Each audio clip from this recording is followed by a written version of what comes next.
Baby, my name is Ross Mandell, and welcome to our show today. We're coming to you live from Mammoth Studios in Boca Raton, Florida. We're coming to you uncut, unedited, unfiltered, uncensored. Do I look rehearsed? And yes, I am still under arrest. Hey, it's good to see everybody here today, and I'm sure that you guys could probably guess what we're going to talk about today. We're going to talk to you today about MMA fighting, mixed martial arts, what you might call ultimate fighting or cage fighting. I just wanted you guys to get a look. This is some headgear. We have some fantastic gloves from my friend Tim Davis. He owns Close Combat in Springfield, Oregon. He has got probably the hottest up-and-coming line that there is today in the MMA world. That's closecombat.com, and I know that he'd love to hear from you guys, so reach out to my buddy, Mr. Tim Davis.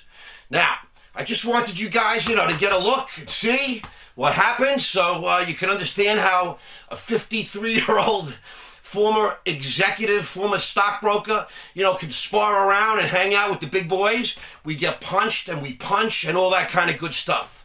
So now you got a little picture so you don't have to wonder why I'm still so pretty. Last night at dinner, some guy said, "You don't look like you take a beating." Typically have a giant mouth guard in as well.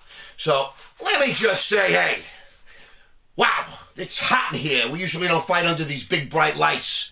But it's good to be here. We've had so many comments, so many requests. How do you stay fit? Tell us about your training regimen. I know you're involved in mixed martial arts. What do you do? How does it work? What's the deal? What's the story? So we're going to give you a quick, brief update and synopsis and overview. And I'll tell you one reason why. This Saturday night, the UFC, which is the big dog, the NFL, the NBA, the Major League Baseball of fighting, of mixed martial arts, Ultimate Fighting Challenge, is having a huge event on Saturday night in Montreal, Canada. George St. Pierre is going to fight Josh Koscheck for the middleweight title of the world. That's 5 minute rounds in the cage, in the octagon. That is an 8-sided ring. It's literally a metal cage, like the old sort of metal fencing we used to have. It's surrounded by 8 sides, so that's why it's called an octagon. It was trademarked by the UFC, the Ultimate Fighting Championship. In 1993, they put on the first fights ever in Denver, Colorado. Right now, I just spoke to my boy. His name is Malky Kawa. He owns First Round Management. Check out firstroundmanagement.tv. He's up in Montreal with some of our fighters. Thiago Alves is fighting. Matt Riddle's fighting. He says it's 11 degrees and there's 6 feet of snow on the ground. And he says, "You're complaining." I'm complaining. It's chilly in Boca Raton, Florida. I got to tell you, it's over 40 today, so what am I complaining about? Boys in Montreal, listen, have a good fight. I hope all is well, and I wish I was there with you. I just want to say that in 1993, as we said, an extended Brazilian family called the Gracie family, they had determined or believed that they had a style or form of fighting that basically made them invincible. They issued a challenge to people all over the world, dojos and gyms and sporting leagues, to boxing promoters and all that. And they said, meet us in Denver, Colorado. We created an 8-sided ring, an octagon, literally a steel cage, which is why they call it cage fighting. 2 guys go in, 1 guy wins.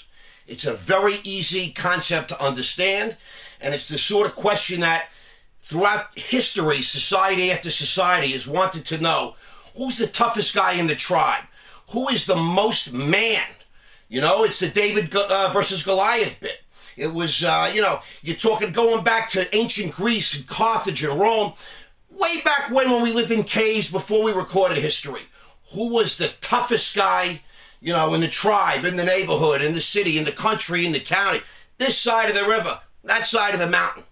And the only way to know is you put 2 guys in, 1 guy wins. And back in the day, there were no rules. In 1993, they all met in Denver, Colorado. We had a sumo wrestler was there. There was an American wrestling champion, a tough guy. There was the French kickboxing champion, so forth and so on.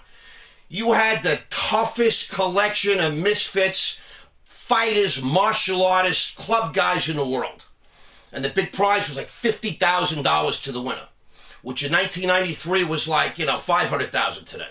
Now, the Gracie family sent a member of the Gracie clan. The guy was 170 pounds, 6 feet tall. He's fighting a sumo wrestler, 6'5", 495 pounds. He won every match in less than a minute. He submitted guys, meaning you could, the way it worked in those days, it was knockout, tap out. I quit. I'm tapping out because it's martial arts. It's designed to seriously inflict injury. It's not necessarily a lovely, easy sport. It's a real beautiful sport, especially at the highest levels, because the technical aspects are so incredible. However, it's fairly brutal and vicious and can end, hard. So tap out says, enough, I quit. Before you break my leg, break my neck, break my arm in 19 places, and basically render me a cripple. You can tap out. I quit. 1, 2, 3, I tap. Or you get knocked out. Today, we have, it's become a sport. And I'll tell you the evolution real quick. But we have judges, and there's 3 rounds, and there's a point system, and you have weight classes today that you didn't have back in the day. In 1993, it was just, who's the toughest guy in the world? No rules, get in the cage, that's the story. 170-pound guys fighting a 500-pound guy. That wouldn't fly today, because today everybody learned Gracie Jiu-Jitsu. So we know how to defend it, we know how to roll, we know how to block it, and we also know how to submit. And it's just an incredible, incredible story. Now, what is MMA? It stands for Mixed Martial Arts. It's a genre, just like football. Just like football is not the NFL. Football is the name of the sport. The NFL is the name of the brand. Years ago, when I was a kid growing up, we used to say, please make a Xerox. Now, it's a funny thing, because Xerox was the name of the copying company. The proper terminology would have been, would you please make a copy? Most of the times you use the Xerox machine. Interesting how it works, right? Today we'll say, I'm going to Google him. It really means I'm going to search him. Because what if you're using Yahoo or Bing or any one of the other search engines? But the truth be told, Google has become such a household word. The UFC has become synonymous with MMA. A lot of people say, what's MMA? And you have to say, well, it's like the UFC. Oh, I get it. That's just the way it is, guys. So, mixed martial arts. It's a combination of stand-up fighting. They call it dirty boxing. Why? We can use our elbows. We can use our knees. Muay Thai. We can hold back of the head. Hold and punch. We could step on the opponent's toes. It all goes. There are rules, and more rules coming online to make it safe, but it's still a physical sport where you got to fight, you got to engage if you want to win, and if you want to show that you're the baddest guy, in that octagon, in that cage. Now, you got dirty boxing, you got Muay Thai, which is a lot of kicking, a lot of legs, using the knees, using elbows, striking. Then you go to the ground, we have Brazilian Jiu-Jitsu, which, as you know, the Gracies really proved to the world, without a knowledge of Brazilian Jiu-Jitsu in a real fight, you're going to lose. You're going to get hurt bad. But of course, the world figured that out after the first few years, and now everybody anybody that trains for fighting is becoming somewhat proficient at Brazilian Jiu-Jitsu, which is a ground game. It's really a beautiful, beautiful sport and science of fighting. We talked about more wrestling. Good old-fashioned American wrestling really is becoming almost a dominant part of the sport. The wrestlers, the guys that were really great NCAA wrestlers and so forth, they're tough guys. They get jiu-jitsu quick, and if they can learn how to stand up and fight with their hands, then they're very, very difficult to beat. And of course, judo. I mean, the old-fashioned judo, which is all leverage and throws and balance and strength. It's just, it's a mano situation. It is really great stuff. 1993, it was a rough sport. There were no rules, but it was exciting. Right around 2001, it was on the verge of bankruptcy. Senator John McCain, on the floor of the United States Senate, said, it's the same thing as human cockfighting. It's akin to human cockfighting. He said, get rid of it. Illegal in 48 states. It looked like it was on its way out. Nobody would sponsor them. No one would broadcast them. And a couple of guys from Las Vegas, Dana White, and two brothers, Lorenzo and Frank Fertitta, saw an opportunity. And what they did was they acquired the UFC for about $2 million. And they went to the gaming commissions, and they slowly sought approval to make it legal and legitimate and to turn it into a sport, meaning you can't eye gouge. We have weight classes, we have rounds, we have round limits, we have points, we have referees that can jump in and stop fights. They made it really and institutionalized it into a legitimate sport.